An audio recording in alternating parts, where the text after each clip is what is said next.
Incredible edibles start with Loran. Professional bakery emulsions, super strength flavors, and candy mixes from Loran make it easier than ever to create your own delicious edible experience. Bite Me listeners in the contiguous 48 receive 15% off their order at loranoils.com. Just enter Bite Me 15 at checkout. For listeners outside the 48, email customer care at loranoils.com for a list of distributors and retailers near you and tell them Marge sent you.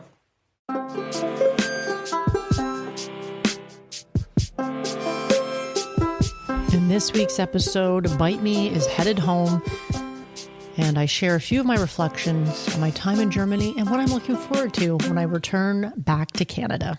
Welcome to Bite Me, the show about edibles, where I help you take control of your high life.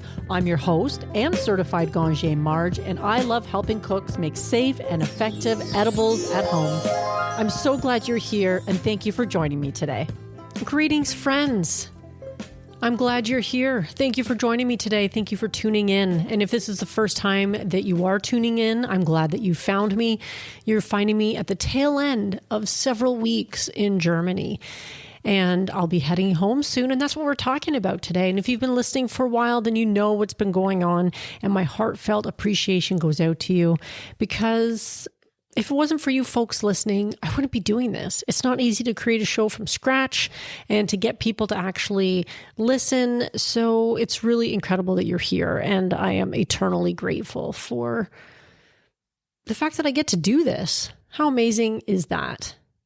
Now, I just want to mention a couple of things actually before we get into the meat and potatoes of this week's episode. And that is a new feature. Now, when you're looking, it's called fan mail, and it's a new feature that allows you to text the show. And it is something that you'll see. You should be able to see it now, but when I looked at my own phone, it hadn't come up yet, so it may take a little bit of time to populate. But by the time this episode comes out, it should be available. And when you look in your podcasting app, you should see right above the description a message that says text Bite Me. And that will allow you to send a text message, and I will receive it, and I believe I can reply. And it sounds really interesting. And if you want to try it out, I would love to see how it works. It's just another easy way to reach out, to get in touch. You can always email me at stayhigh@bitemepodcast.com, or leave a voice message with the podcast hotline, or DM me on Instagram, or join the club. There's a whole bunch of ways you can get a hold of me, but sometimes this one seems pretty direct and easy. And of course, the feature keeps the phone numbers private, so you don't have to worry about giving up your personal information in order to reach out. So why don't we test it out? If you're on the app right now, you can just tap on that box and let me know, how did you discover Bite Me, the show about edibles? I would love to hear some of these responses, if it was through a friend or another podcast, or I was guesting on a show, or happenstance. How did you discover Bite Me, the show about edibles?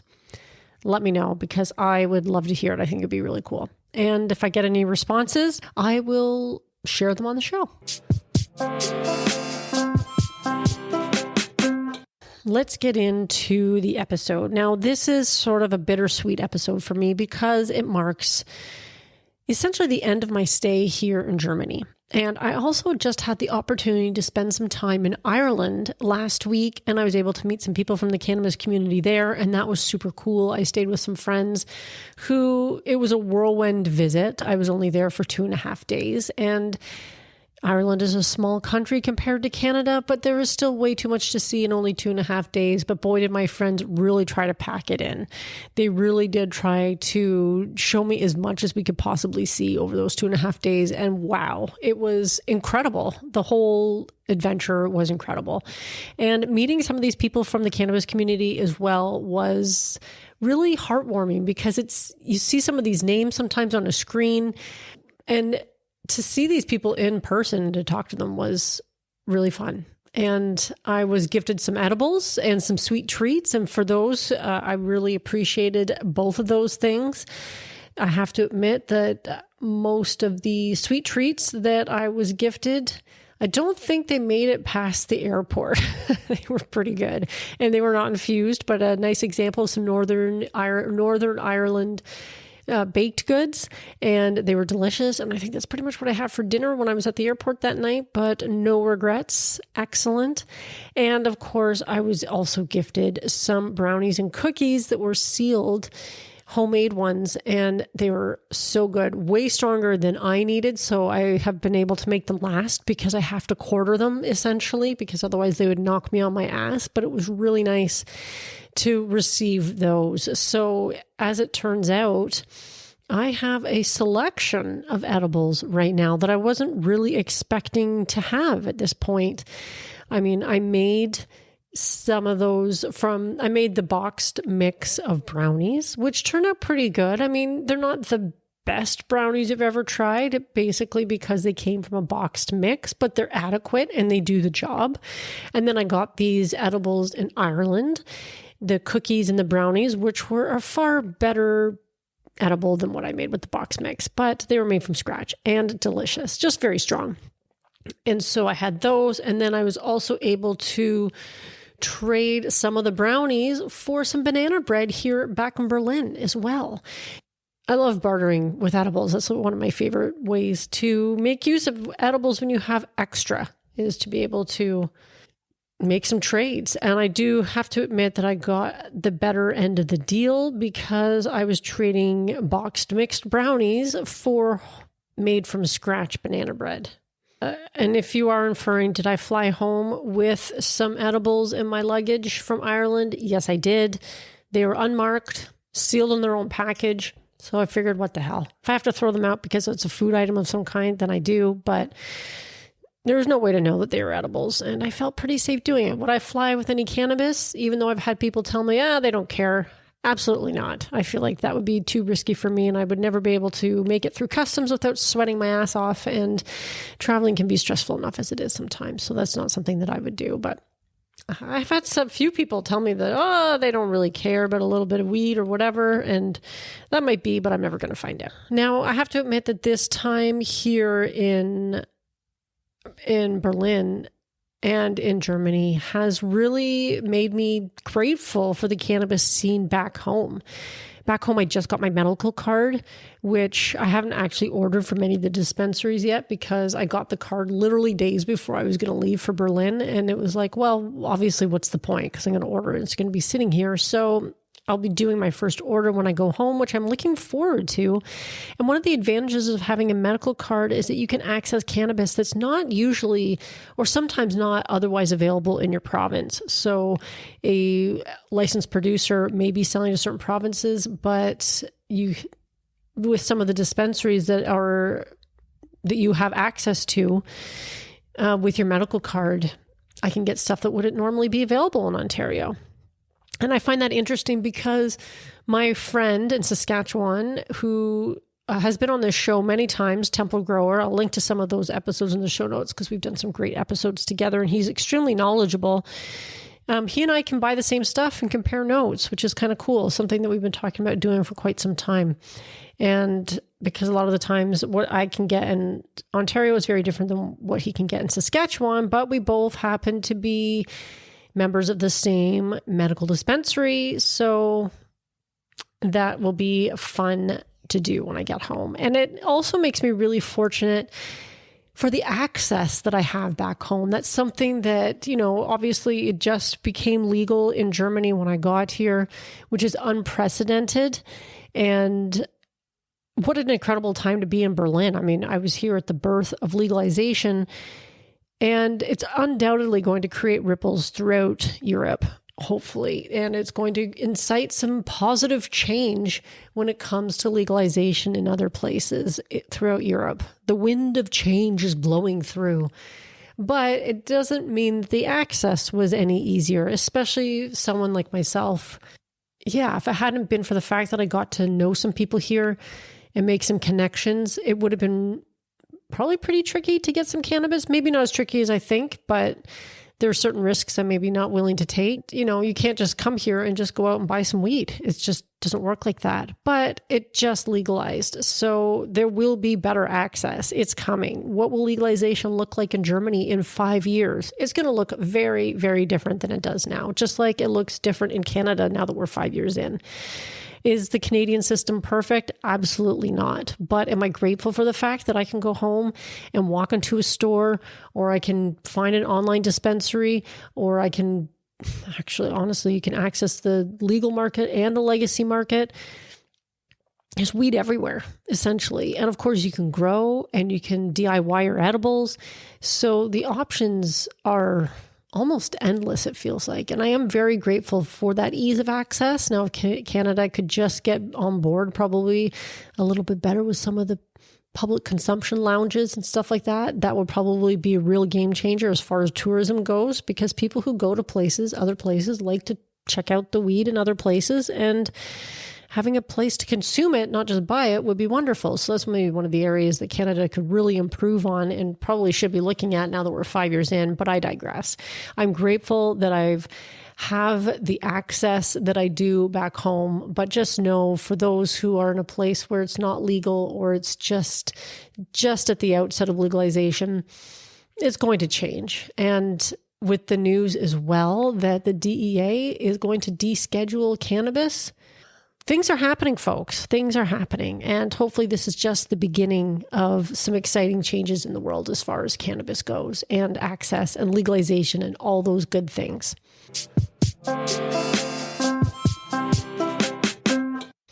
Now, while I was here, one of the things I had attempted to do was get Mila the Hash Queen on for an interview. And at the time of this recording, despite several attempts, it never happened. It was a combination of all kinds of things: technology, internet connections, cell phones.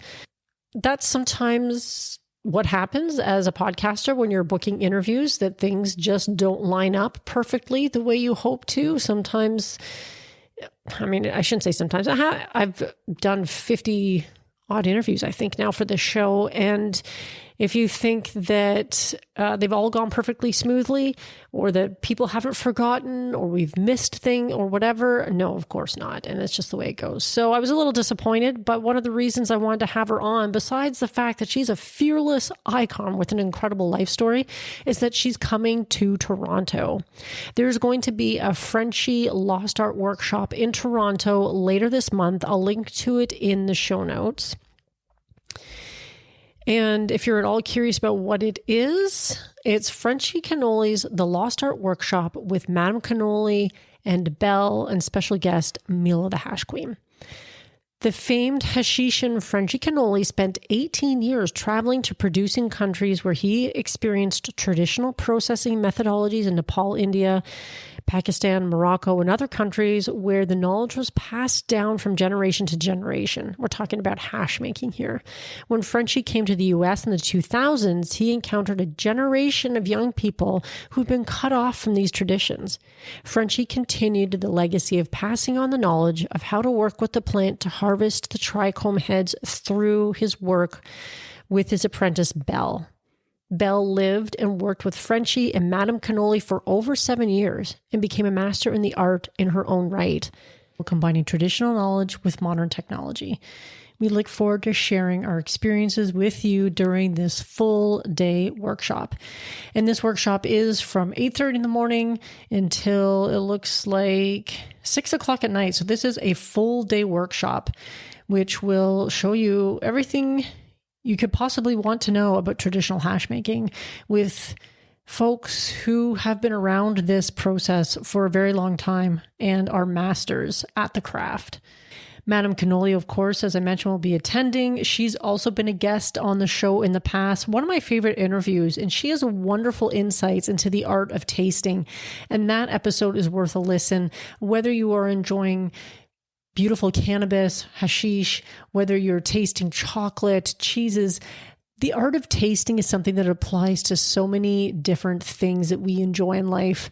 And it's something that you can really do to slow down and savor the food that you're enjoying, the cannabis, the wine, whatever it is that you're enjoying. The art of tasting is I think, worth trying to hone and develop, because it really does lend to the enjoyment of some of these beautiful things. So Mila will also be there to share some of her story, and she has traveled extensively to places most people only dream to visit. She started the pollinator company in her 50s that changed the process of making hash forever. She started the Dabadoo contest in her 70s. She's not only a fierce woman dominating in a man's world, especially cannabis, which does tend to be pretty male dominated, but she's also an example of not holding back just because you're getting older. And I love that, because oftentimes I don't think we give enough credence to the knowledge and wisdom that age brings. And perhaps this is relevant to me as well, as I'm not getting any younger myself. I had the pleasure to read her book, which she sent me while I was here in Berlin, signed and mailed from Amsterdam. And it's inspiring to see how someone can tackle whatever problem is before her with strength and determination. And the book is a tome which took her over 10 years to write, which is no surprise because Mila has lived an incredibly varied life. And just to give you a taste, this is from the foreword of Mila, How I Became the Hash Queen. It was not that Mila's escape from Holland's home for unwed mothers in the middle of the cold winter of 1963 led straight to the mystical Mazari Sharif and beyond. First, she made a stand in Amsterdam with her child. In love with fabric and food, color and hash and people, Mila opened Kink 22 in 1966, which offered clothing for the happy and free, for which she found herself was the principal advertisement, always fabulously attired in a new dress or a jungle print silk trouser suit and wig. A victim of its own success, the operation of Kink became tiresome, so Mila transformed it into an exotically appointed tea house, Cleo de Meroda, open noon to midnight. The tea house so quickly became the central meeting place of the international underground scene in Amsterdam that the always skittish Dutch police leaned in persistently, and Mila was forced to close it down. It was the 60s, and somehow she sensed it was India, of all places, that was really birthing the era. So Mila just had to go with her child overland from Amsterdam via Afghanistan. They loved walking, fortunately, because many of the places they favored en route could only be approached on foot. But they went by van mostly, and boat and bus and dubious trains and horses and bicycles and rafts, and one time on ropes. Mila was drawn to experience like a bee to flowers. She survived on her own terms, her only rule being that it had to be exciting. So when the head dwarf of a traveling dwarf circus asked Mila and her infant daughter to join their troupe, mother and child looked at one another and immediately, in unison, said yes. 20 years in India, off and on, moving from one enterprise to the next, sometimes merely on the basis of a change of weather. The soul of the subcontinent was absorbed like fragrant oil through Mila's skin. And so by the time she at last returned to Europe, she had been exposed as well to the myriad Far Eastern approaches to the production and uses of hashish. Back in Amsterdam, she and some friends opened the Hemp Hotel, where the amenities included hemp sheets on the beds, pot growing on the dresser, hemp oils, and readily available hemp edibles. The hotel was huge fun, but not a moneymaker. So, of course, she kept it going for years. But in the meantime, money was an issue, as always. One night in November in 1992, Mila was doing her laundry and smoking a joint at her place in Amsterdam. Watching her clothes through the little window as they tumbled in the dryer, tumble, tumble, winter clothes, she was suddenly reminded of something she had often seen in the Far East, the way they separated the resin from the marijuana leaf. She asked herself at this point, an hour before midnight while doing her laundry, a transcendently simple question. What would happen if I removed the heating element from the dryer and put in dried marijuana instead of clothes? Wouldn't the tumbling action gently dislodge and release the potent trichomes from the leaf and flowers? With the addition of a fine screen around the tub, couldn't those trichomes then fall through the screen into a waiting tray at the bottom of the machine? What then would you have? Pure, unadulterated hashish. When in the days ahead this proved to be exactly the case, another question arose. The same question she'd asked and answered so many times before in her wildly free and freelance life. Could I make a little business out of it? It was that or the butterfly garden she was hoping to create, and the bankers were saying the figures in her business plan for the butterfly venture were way too optimistic. Thus was launched history's first hash machine, the only such advance in this ancient industry in more than 3,000 years. Mila named her invention the pollinator in 1994, and they are now sold around the world. How did Mila become the hash queen? It is the story of a journey, literally. Bring extra matches and at least a little cash if you can manage it. Other than this, as long as you have the courage of a lion, you have all you need for the prankster's road ahead. And that foreword was written by Jamie Craig. And that just gives you a taste of what this book was all about. So if you're in Toronto, you're near Toronto, you should consider attending this workshop. It is a rare opportunity for Mila and Belle and Madame Cannoli all together, sharing the insights about making hash, and it will be a great time, no doubt. So by the time the next episode comes out, not this one, I'm still in Berlin as I record this, but the next episode next week, I'll be back in Canada. And I have to admit, these weeks have been both deliciously slow, but they've also gone way too fast. It's bittersweet because I have loved living and working and touring around Berlin and Hamburg and Ireland, but there are people back home that I miss too. Will I be back? I hope so. It would be really interesting to see the change as far as access and legalization if I were to come back in, say, 6 months to a year. So it is possible, and I would love to note those changes.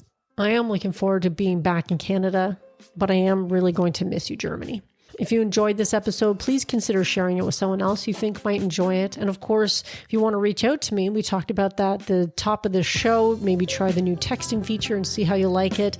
Something brand new, so it'll be fun to try it out. And of course, if you want to share, whether it's through the text or email or podcast hotline or wherever, how did you first discover the show? I would love to hear it. And of course, consider the products and services on the Marge Recommends page. It really does help to support the show and no additional cost to you. I'm your host, Marge, and until next time, my friends, stay high.